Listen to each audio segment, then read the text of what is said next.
entrando, pessoal, boa noite. Vai deixando seu recado aí. A gente só está conectando lá no Insta. Se o áudio estiver bom, pode botar um okzinho aí. Sejam todos muito bem-vindos nessa noite. Já estamos ao vivo, então, no Insta e no Facebook, na página do projeto. Muito bom estar com vocês aqui. Sejam todos muito bem-vindos. Hoje, dia 13 de maio, 21 horas, nós vamos iniciar hoje, nós vamos estudar, vamos fazer a nossa reflexão da semana. Todas as quintas-feiras eu quero estar trazendo uma reflexão para vocês, para trazer edificação. Sejam muito bem-vindas aí. Vão compartilhando com os amigos, se vocês quiserem, se puderem. E eu quero hoje falar sobre o livro de Mateus, no capítulo 7, e eu quero trazer uma reflexão que tem permeado os nossos dias. Em que realmente nós temos fé? Nós estamos crendo em quê? Qual a fé que tem nos apresentado e o que tem feito nesses dias a gente falar que somos servos de Cristo? Será que a nossa fé ela é uma fé genuína do Evangelho? Será que ela é uma fé que nos traz a convicção da salvação, como nós falamos na quinta-feira passada? Então, de maneira nenhuma, eu quero fazer você se convencer dos meus argumentos, de maneira nenhuma. Esse trabalho é do Espírito Santo, não é meu. Simplesmente eu quero trazer à sua mente que você possa pensar um pouco com a sua cabeça. Vamos esperar mais um pouquinho, pessoal entrando ainda. Se você quiser, vai compartilhando aí, chamando os amigos. Enquanto isso, eu vou tomando meu chá.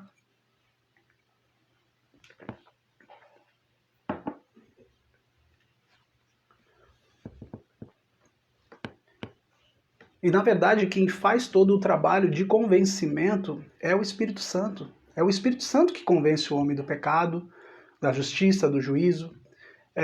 Eu só queria que você parasse para pensar um pouquinho. Só pensar. Se você parar para pensar e analisar, para mim já vai ser um benefício imenso de estar conversando com vocês nessa meia horinha aí. Hoje nós vamos até às 21h30, não vamos passar muito do horário hoje.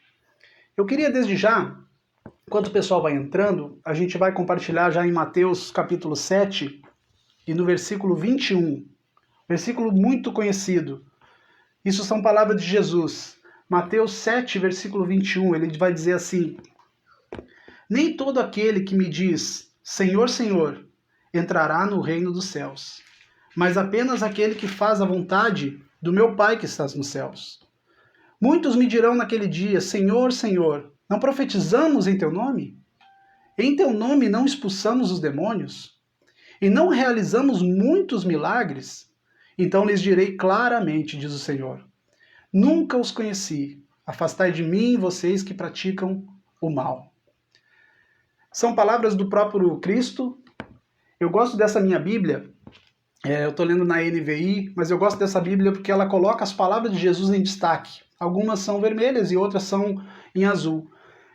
Eu sempre brinco que se nós lermos só as páginas que são as palavras de Jesus, isso já vai trazer um entendimento monstro para as nossas vidas. Aqui é notório que quem escreveu o Evangelho de Mateus foi o publicano Mateus. Ele era um judeu. Ele era um judeu que cobrava os impostos. Para você entender o que era um publicano, o publicano era a pessoa que Roma designava para cobrar os impostos do povo judeu e levar o dinheiro para Roma. Só que por que os judeus não gostavam dos publicanos? Não era somente pela questão dos impostos, mas porque eles roubavam realmente. Roma pegava e dizia para eles assim, esse território, que vamos dizer, a zona norte de Porto Alegre, eu quero tanto de dinheiro, o que você pegar mais é seu. Então eles tinham essa má fama. Depois, em outra passagem, quando Jesus foi ter com outro publicano, né, Zaqueu, também Jesus falou para ele, e aí Zaqueu já reconheceu que ele realmente estava pegando o que não era dele. Então um evangelho de Mateus é um evangelho escrito exclusivamente para o povo judeu que estava se convertendo. Então é uma linguagem mais judaizante, ele usa muito termo do Antigo Testamento, mas ele não perde a sua formosura de maneira nenhuma. Mas analisando esse texto aqui que nós lemos, que muitos dirão naquele dia, Senhor, Senhor, não profetizamos em teu nome? Não expulsamos os demônios em teu nome, não realizamos os milagres? Então Jesus dirá para eles claramente: nunca os conheci, afastem de mim vocês que praticam o mal. Na verdade, esse mal que a Bíblia está dizendo é a distorção do ensino. Não é propriamente dito a maldade do ser humano. Sim, também é. Mas aqui eles estavam usando de uma forma de evangelho para atrair benefícios para si e para o seu próximo. Porque esses são os pilares de uma religião. Para você entender que os pilares da religião sempre é o sacrifício, é onde você tem a meritocracia, você faz, você conquista, você tem os méritos. Você faz um sacrifício e exige daquela entidade, daquela religião, que uma resposta que venha conforme o seu sacrifício. Seja uma oferta, seja um jejum, seja uma oração. Isso tudo se tornou um sacrifício. E na verdade não é isso que a Bíblia diz, não é isso que o Evangelho nos traz. A proposta do Evangelho não é essa. A proposta de Jesus nunca foi trazer uma nova religião para nós. Jesus veio trazer simplesmente que nós venhamos a morrer para nós mesmos, as nossas vontades, e renascer para Cristo. Essa é a mensagem do Evangelho. Não é uma adaptação à nossa vida, não é um upgrade nas nossas vidas. Esse não é a mensagem do Evangelho. Essa é a mensagem da religião. Então, nós, no contexto evangélico aqui no Brasil, que já tem estudos, e esses estudos são dados do IBGE, não são dados meus, dizem que 2022, o ano que vem agora, nós seremos praticamente 50% da população evangélica no Brasil. Talvez para muitos essa notícia, já não é minha essa notícia ela está nos dados do IBGE, e talvez essa notícia, alguns anos atrás, para mim seria motivo de muita alegria. Mas hoje, olhando para o inchaço que a igreja tomou, a proporção que a igreja tomou hoje, e o entendimento que a igreja, principalmente, agora a gente tem que citar nomes, o movimento pentecostal, que nasceu um movimento sério, que é tradicional, que veio com uma teologia boa, mas ele foi corrompido, em sua grande maioria, pelo movimento neopentecostal. O que seria o movimento neopentecostal? Existem inúmeras igrejas hoje que trabalham com essa doutrina neopentecostal, que engloba a teoria da prosperidade, do positivismo, e tem um monte de falsos ensinos. Mas e por que então acontecem milagres? Eles profetizam, eles expulsam os demônios. Jesus está dizendo aqui, afastai-vos de mim. Ele disse, mas Senhor, a gente não profetizou, nós não expulsamos os demônios, nós não curamos as pessoas. Ele disse, eu não vos conheço. Vocês que praticam o mal, a iniquidade, vocês que distorcem a minha verdade. Mas existe algo bem legal, gente, que eu queria compartilhar com vocês nessa noite. Você talvez que vai ver depois essa live, a gente já registrou a data aí. A nossa pretensão, como eu falei no início, não é fazer com que você concorde comigo, que você diga para mim que está tudo certo. Não, de maneira nenhuma. Deixa eu só dar uma boa noite aí. Boa noite pro Oséias, meu mano. Boa noite, Duda Henrique, Kevin Ferrigo. Boa noite, Mereci. Boa noite, Kelly. A Ana também entrou. O pessoal vai entrando, vai deixando o seu comentário, se você quiser aí. Mas a proposta que o Evangelho nos trouxe foi de uma nova mudança, uma mudança de mentalidade, algo que transforma quem nós somos. Não melhora o ser humano. Porque o ser humano, existem diversas outras religiões, ou então até mesmo técnicas, né, de psicólogos, de psiquiatras, de terapeutas, que podem realmente melhorar quem nós somos um pouco. E sim, isso é válido, isso não tem problema nenhum. Mas o Evangelho não é isso. O Evangelho ele veio matar nós para que nós venhamos a nascer de novo. Foi isso que ele disse para Nicodemos. Nicodemos queria entrar no céu, ele disse para Nicodemos, Nicodemos, tu tem que nascer de novo. Tem que nascer da água e nascer do Espírito, para que você possa herdar o reino de Deus. E isso tudo parece para nós muita loucura, porque existe assim, quando eu falo do movimento neopentecostal, esse movimento neopentecostal ele deu um boom de crescimento aqui no Brasil há 40 anos atrás. Ele veio para o Brasil há 40 anos atrás. Esse movimento existe há 50 anos, ele teve a sua origem lá nos Estados Unidos, nas suas megas igrejas que se lançaram. Os Estados Unidos, na época que veio esse falso ensino dentro das igrejas tradicionais e até mesmo as pentecostais, foi depois da guerra, onde os Estados Unidos teve um crescimento da sua economia muito forte. E quando esse crescimento veio, eles também se acharam no direito de começar também a crescer e falar sobre finanças de uma forma totalmente equivocada dentro das igrejas. Por que eu digo totalmente equivocada? Porque eu quero que vocês entendam uma coisa, eu vou entrar no Brasil depois. Existe a lei comercial da oferta e da demanda. Se eu tenho muita demanda no mercado, o meu produto fica muito valioso. Então eu posso oferecer a qualquer preço. Então eu tenho muita oferta. Os Estados Unidos, naquela época, eles estavam surfando a melhor onda depois da guerra de crescimento industrial, de a economia bombando, e ela ainda é a maior economia do mundo. E as igrejas surfaram nessa onda junto. E veio um monte de pastor dos Estados Unidos com essa ideia de que a Bíblia fala que nós temos que prosperar para sermos de Deus, e que a Bíblia diz que nós só vamos ser servos de Deus se nós tivermos riqueza nessa terra e não tivermos doença. Essa é a base doutrinária da teologia da prosperidade que está dentro do neopentecostalismo. E por que eu tenho batido tanto nisso? Porque isso tem atrapalhado a vida de pessoas, tem atrapalhado a vida de famílias. E entrando agora para o Brasil, nós que somos um povo sofrido, a nossa história é de um povo sofrido. Mas a nossa história também é de um povo que dá sempre o seu jeitinho brasileiro, que todo mundo conhece. O jeitinho brasileiro que acaba estragando tudo. Então, nesse sentido, nós também tínhamos uma demanda muito forte, e esses pastores, tem muita gente no meio desse movimento neopentecostal que são sinceros, nós não podemos esconder isso. Tem pessoas que estão lá e estão sendo extremamente sinceras. Mas tem muita gente mal intencionada. Mas eu posso afirmar para vocês que a grande maioria desse povo que está lá são um povo sincero, principalmente o povo. E quando eu critico diretamente a liderança. Esse movimento neopentecostal, ele trouxe um crescimento de números e vai nos dar em 2022 agora 50% do povo evangélico.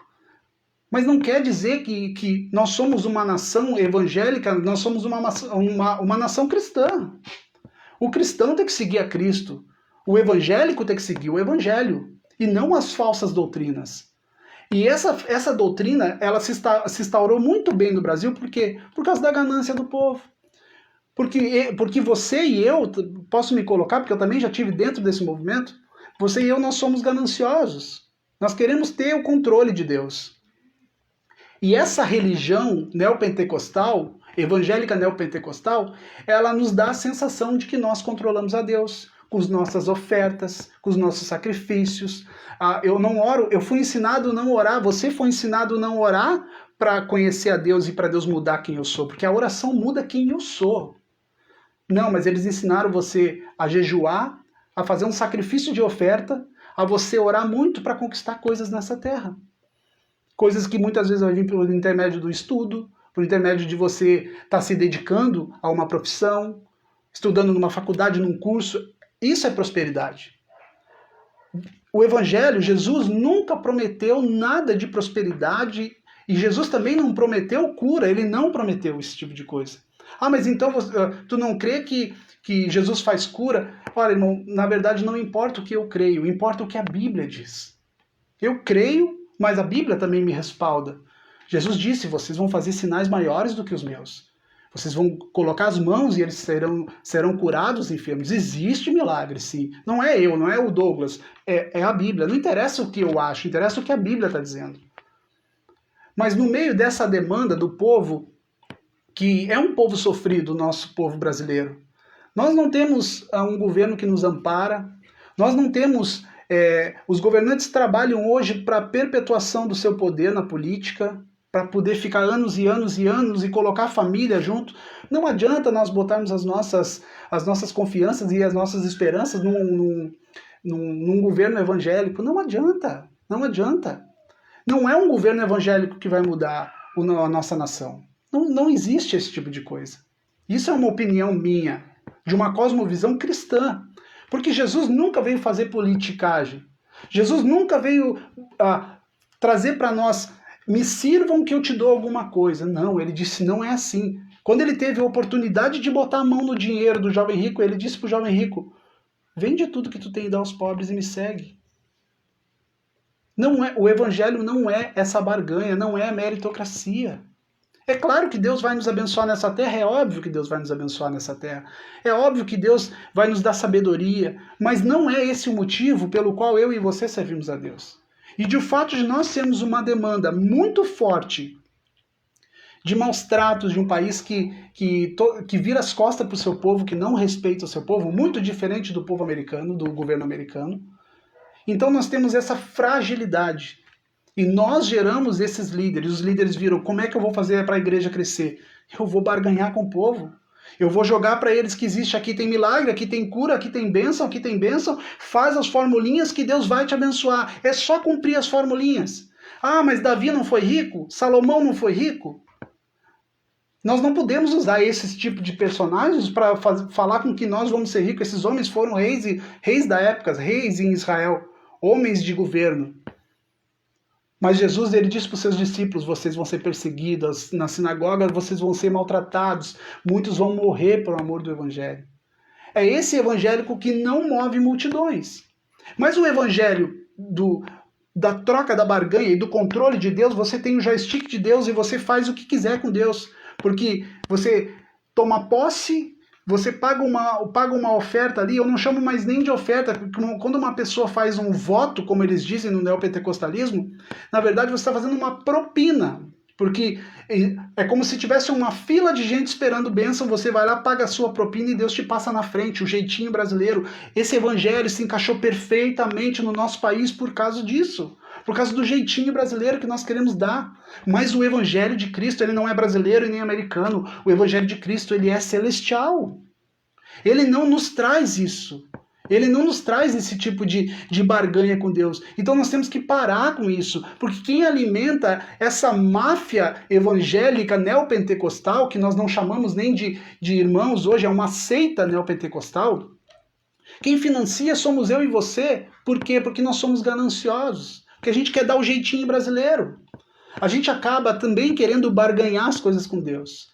Você já não ora para ter o seu coração transformado. Você não jejua com o propósito real do jejum, que diz que eu tenho que morrer para mim e conhecer o Senhor. Eu estou mostrando para ele que eu estou morrendo. E ele disse lá no Evangelho de Mateus, aquele que está jejuando, lave o seu rosto, para que ninguém nas praças saiba que você está jejuando.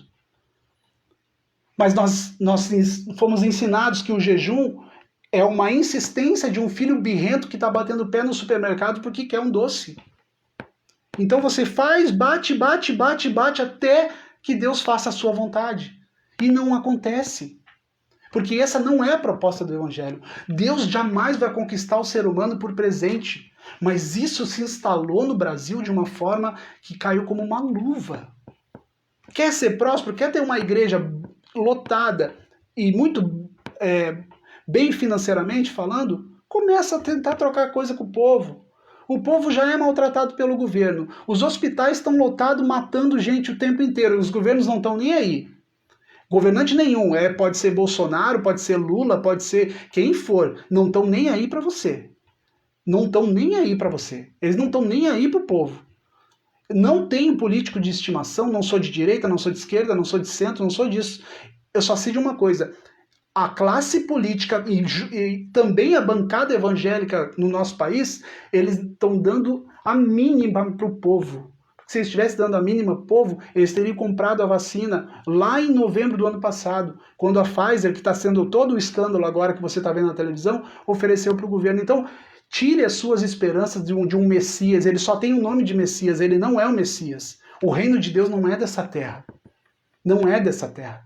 Mas o povo evangélico, ele quer triunfar. Ele precisa de uma mensagem triunfalista que me jogue para cima. O evangelho não traz isso. O evangelho traz uma nova versão.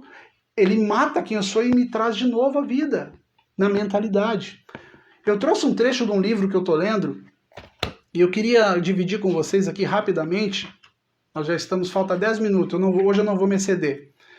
O autor vai dizer assim, ó. O primeiro é que somos um país espiritualista desamparado. Muitos deixaram a Igreja Católica Romana, saíram das suas igrejas e entraram na religião evangélica. Depois ele vai continuar dizendo, porque o processo de culto, de fato, não mudou. Continuam a buscar benesses de Deus por meio de rituais, sacrifícios e promessas e processos que espalham um catolicismo medieval à beira da magia. Antes acendiam velas, hoje fazem oferta de sacrifício, obedecendo a líderes que eles mesmos se propõem a financiar, ou seja, os gurus espirituais. Nós não entendemos a palavra de Jesus que diz: sujeitai uns aos outros no amor e no tremor do Senhor. Sujeita uns aos outros.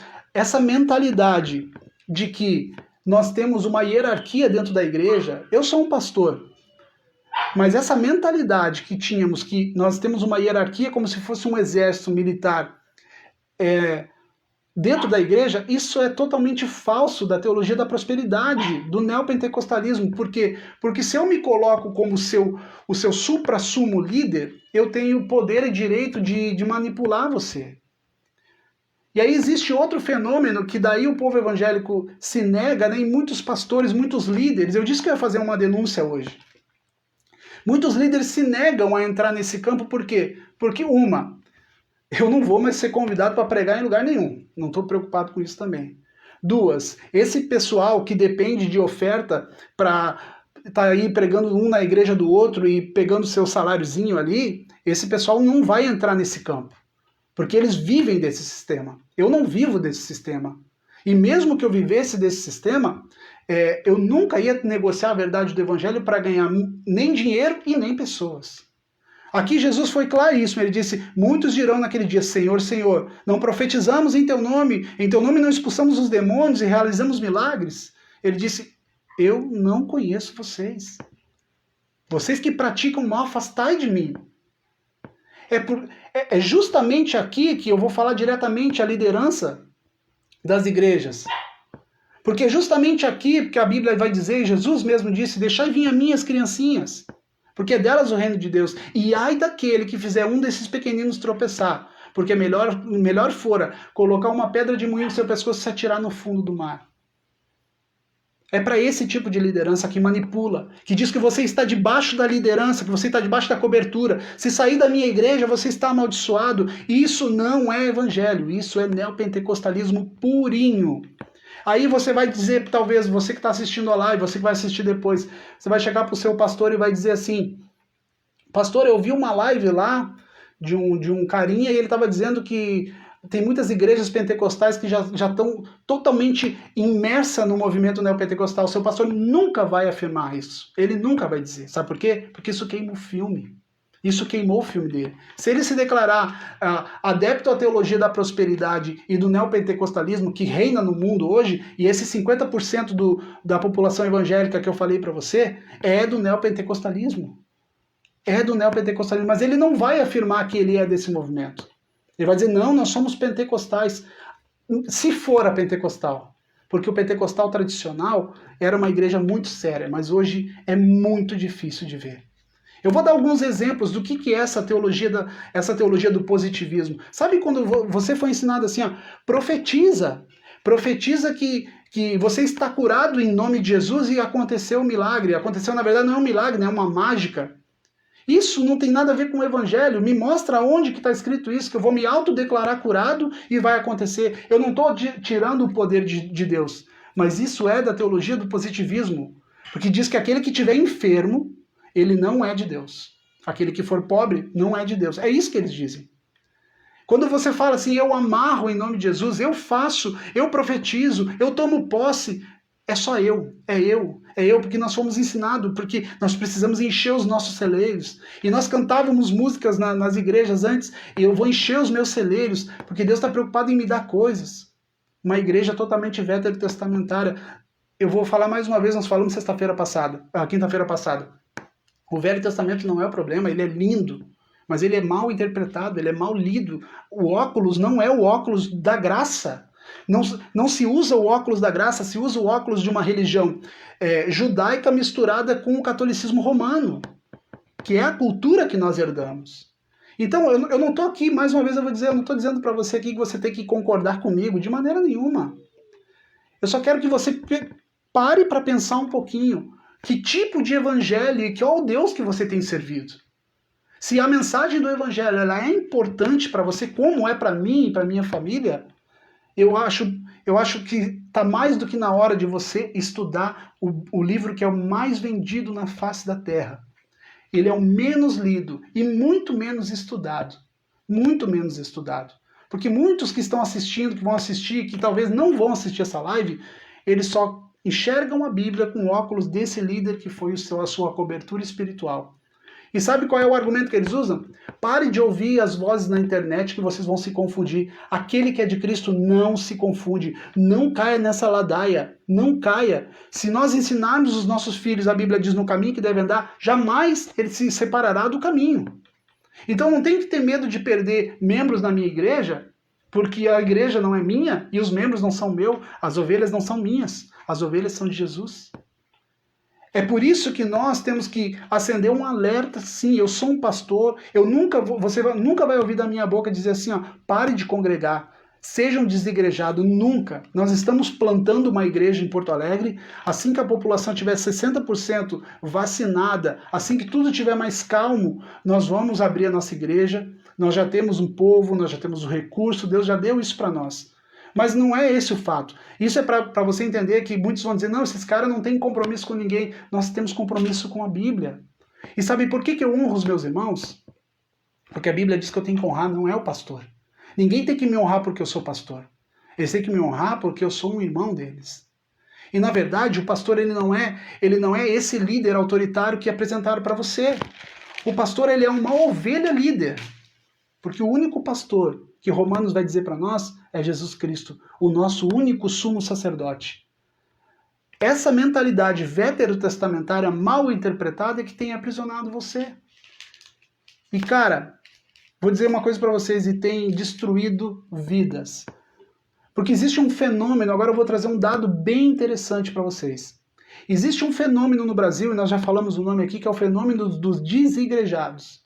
Para vocês terem uma noção do que eu estou falando, são quase 20 milhões de desigrejados no Brasil até 2010. Isso foi um dado do IBGE também. Para vocês terem a real noção do que é isso, a maior comunidade, a maior denominação do Brasil hoje ainda é a Assembleia de Deus, com 22,5 milhões de membros. Até 2010 também esse dado. Os desigrejados já passaram o tamanho da Assembleia de Deus no Brasil. É muita gente desigrejada. Porque quem não se adapta a esse sistema, quem não se adapta a esse sistema neopentecostal que não é evangelho, essa clausura, essa prisão que coloca sobre você, o medo e a culpa, você está sempre em dívida, você está devendo porque não fez aquilo, e você fica com culpa porque deixou de fazer algo, é sempre nesses dois pilares. E isso tem destruído as famílias, isso tem destruído a fé das pessoas, tem colocado esses terapeutas, olha, eles nunca ganharam tanto dinheiro com o pessoal crente. Porque, na verdade, essas pessoas que saem dessas igrejas, muitas delas, não vou dizer que são todas, elas saem sem raiz nenhuma. Não se há raiz, é uma fé totalmente falsa. Porque elas fizeram fórmulas, elas fizeram os rituais, elas fizeram tudo certinho. E por que não deu certo? Porque Deus não é um videogame. Você não está jogando um joguinho.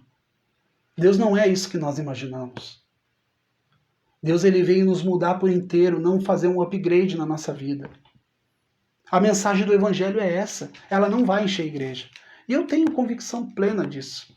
Que se nós abrir a nossa igreja, ela vai ser pequena. Ela não vai ser grande. Porque eu não vou negociar a mensagem. Eu não vou negociar a mensagem. Não há como, não há mais espaço para esse tipo de coisa. Para essa ganância. Por querer poder, por querer manipular, por colocar as pessoas sobre a minha autoridade, onde eu posso exercer sobre ela manipulação, causando medo e culpa. As pessoas não dão dinheiro, estão amaldiçoadas, vai perder o emprego. Ah, você não foi curado numa oração de fé? É porque você não tem fé. Sempre a culpa é sua. Porque as formulinhas evangélicas foram sendo colocadas uma a uma para nós. E você talvez cumpriu várias formulinhas e não deu certo. Porque Deus não é uma maquininha. Deus não é um videogame onde você aperta o X, o quadrado, bolinha para cima e as coisas acontecem. Não é assim que funciona. Não é desse jeito. Apresentar um evangelho distorcido para você. Eu não vou questionar a sua salvação. Mas eu vou dizer para você quanto tempo perdido. quantos anos? Eu perdi quase 14 anos da minha vida em um evangelho distorcido, um evangélico totalmente afundado no neopentecostalismo. Eu cheguei a fundar uma igreja e fui pastor dessa igreja por 6 anos, uma igreja 100% neopentecostal, com práticas da teologia da prosperidade, com práticas do positivismo, com todas essas práticas e fórmulas de ganhar pessoas. E nós queríamos ganhar as pessoas. Como a gente faz? Vamos fazer o G12, vamos fazer não sei o que 12, vamos fazer igreja em célula e vamos fazer a formulinha do fulano que deu certo. Esse é o movimento neopentecostal. Declara, irmão, declara, toma posse do teu dinheiro, toma posse da sua cura, como se Deus fosse uma maquininha que nós falássemos as palavras corretinhas dentro das vírgulas e pum, plim, aconteceu o milagre. Que bobagem. O Evangelho ele nos traz leveza, ele nos traz paz. A única coisa que Jesus disse, no mundo vocês terão aflição, mas tende bom ânimo, eu venci o mundo. E eu deixo a vocês a minha paz eu dou não como o mundo dá. Eu dou a minha paz a vocês. A paz que excede todo o entendimento do homem. Hoje eu vivo uma vida em paz. Hoje eu tenho uma vida plena em Cristo, porque eu descobri por intermédio de uma teologia sadia, e não é porque eu estou fazendo um seminário de teologia. De maneira nenhuma, tem pessoas que dizem, as pessoas começam a estudar o seminário de teologia e começam a se achar melhores do que as outras. Não, irmãos, não se trata disso. Se trata de que nós paramos para analisar as escrituras com a ótica da graça. Sem usar o óculos do fulano tal, do pastor tal, do apóstolo. O Evangelho de Cristo nos traz essa leveza. É uma fé em Deus. Não é uma fé em Deus, é uma fé em algo que me supra as minhas necessidades. É isso que o povo quer. E esse número de desigrejados, muitos deles saem sem raízes de fé nenhuma, porque nunca pararam para estudar a Bíblia. Se dedicaram a fazer suas fórmulas. Se dedicaram a fazer tudo o que os mestres mandaram. Sempre seguindo a lógica do exército, da hierarquia e disciplina. E não, o Evangelho não é isso. O Evangelho não tem hierarquia. Não se tem hierarquia dentro do Evangelho. O pastor, ele só é pastor da igreja para a organização.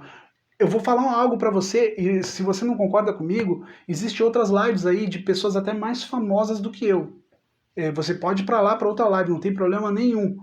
Mas eu vou dizer uma coisa para você. Você que busca esses gurus espiritual, você talvez não vai ser convencido pelo Espírito Santo nunca. Você que busca essa clausura espiritual para transferir a responsabilidade que Jesus deixou para mim e para você, porque se der errado, eu jogo a culpa no fulano de tal. Eu vou dizer uma coisa para líderes e pastores que talvez possam me ouvir, porque muitos não entram na live para não dar ibope, mas depois eles escutam, eles ouvem, eles param para ouvir, que eu sei. Eu estou falando exatamente para você, pastor e líder. Você que tem a mentalidade que você chegou no ápice da sua carreira evangélica. Quando os discípulos se reuniram e disseram, Jesus, quem é o maior do reino? Jesus disse, o quê? Vocês não entenderam nada. Como o maior do reino? Aí que ele disse, trazei as criancinhas aqui. Elas são as maiores do reino de Deus. Elas são as maiores do reino de Deus. O maior é o que serve, o maior é o menor. Aquele que perde é o que ganha. A lógica do evangelho é totalmente fora do neopentecostalismo, dessa teologia maligna da prosperidade. Não caia nessa, meu irmão. Não caia nessa, minha irmã. Você que andou nesse campo como eu andei por quase 14 anos, existe sim um evangelho lindo. Você que está desigrejado, você que não está mais congregando, existe um evangelho que é verdadeiro, que nos mata, que nos traz paz e que você não tem que ficar com culpa e com medo. Existe, esse evangelho é o evangelho de Cristo. É o evangelho que diz para nós não pecarmos. Sim, eu não sou um pastor liberal. É uma teologia reformada, uma teologia onde nós podemos analisar as escrituras com a ótica da graça e entendermos o que está acontecendo nas nossas vidas e tirarmos esse peso. E esses pastores que desejam manipular as pessoas, sabe qual é a função de um pastor? É entender o evangelho, estudar o evangelho e trazer aquilo que está escrito na palavra para o povo da igreja. Ponto. Nós não somos obrigados, nós pastores, não somos obrigados a saber todas as coisas. Nós não somos psicólogos, nós não somos médicos, nós não somos economistas, nós não somos terapeutas. Tem assunto que não vai permear a nossa alçada. E nós temos que aprender a lidar nesse tipo de ação, direcionando para o real, para a pessoa que vai tratar isso, porque nem tudo é espiritual. Tem pessoas que estão passando problemas de depressão e nós queremos expulsar os demônios. Mas às vezes aquela pessoa ela não tem nada de demônio, não é espiritual, ela precisa tomar um remédio, ela precisa fazer uma terapia. Eu quero desafiar você, pastor. Se você pode mexer no dinheiro da sua igreja e pagar uma terapia para essa pessoa. Paga uma terapia para ela. Eu quero também perguntar para você se a sua igreja tem ligado para você, para ver se você está passando necessidade, se você está com alguma dificuldade financeira. Isso é evangelho. É onde nós repartimos. O maior do reino é aquele que reparte. Nós repartimos. Não existe dízimo para isso, dízimo para aquilo, oferta para aquilo. Não existe. É o montante da igreja e nós vamos repartir aquilo ali. Nós vamos repartir com aquele que necessita. Mas esse tipo de evangelho não dá gente, sabe? Esse tipo de mensagem não faz com que as pessoas se sintam bem. Porque, na verdade, eu preciso de uma religião que mova as mãos de Deus para a minha necessidade. E ai de Deus que não dê aquilo que eu quero. Porque eu já dei a oferta domingo. Eu já fiz o meu sacrifício domingo. Eu fui lá, bajulei o meu pastor do domingo. Eu dei uma oferta muito maior. Ai de Deus que não faça a minha vontade. Porque eu pego ele depois e digo, eu tomo autoridade para te dizer que está escrito na tua palavra. Que bobagem, né, gente? Mas eles fazem isso. Eu tomo autoridade para dizer, eu repreendi o devorador com a minha oferta, com o meu dízimo. Ah, sai para lá, vai catar coquinho, meu. Vai ler Bíblia. Vai entender o Evangelho. Para de manipular o povo. Deixa o povo de Jesus ser livre. Nós queremos, sim, uma mensagem de liberdade, irmãos. Uma mensagem que nos traga paz, que nos traga entendimento. Mas não seja essa parte do povo que financia esse lixo gospel. Porque nenhuma igreja séria, com uma teologia saudável, e eu não desacredito da igreja, viu? Eu amo a igreja. Eu não estou falando da igreja, eu estou falando da liderança neopentecostal. Eu amo a igreja, eu amo congregar. É muito bom a gente estar num culto onde as pessoas estão ali com o mesmo propósito, amando Jesus, se entregando para Jesus, sem medo, sem culpa, um exortando o outro, dizendo, não, meu irmão, tu está em pecado, tu tem que mudar de vida. Isso é a igreja, em amor nós fazendo esse tipo de coisa, não tocando medo e culpa, questionando a salvação das pessoas, ou será que foi eu que salvei as pessoas? Quem salvou foi Cristo. Quem sou eu para dizer quem está salvo e quem não está salvo? Então, eu disse que eu ia acabar dentro do horário, passei 9 minutos. Gente, eu quero convidar você, quinta-feira que vem, se você quiser compartilhar essa live aí, vai ficar salva aqui no Face e também no canal do YouTube. Você pode compartilhar se você quiser. Se você não gostou da mensagem, não tem problema nenhum, meu irmão. Você fique feliz aonde você está. Eu não estou falando para você sair, eu estou falando para você pensar. Só isso. Só pensar. Só pensar. Eu queria conversar mais com vocês aqui, mas eu acabei me estendendo um pouco no horário.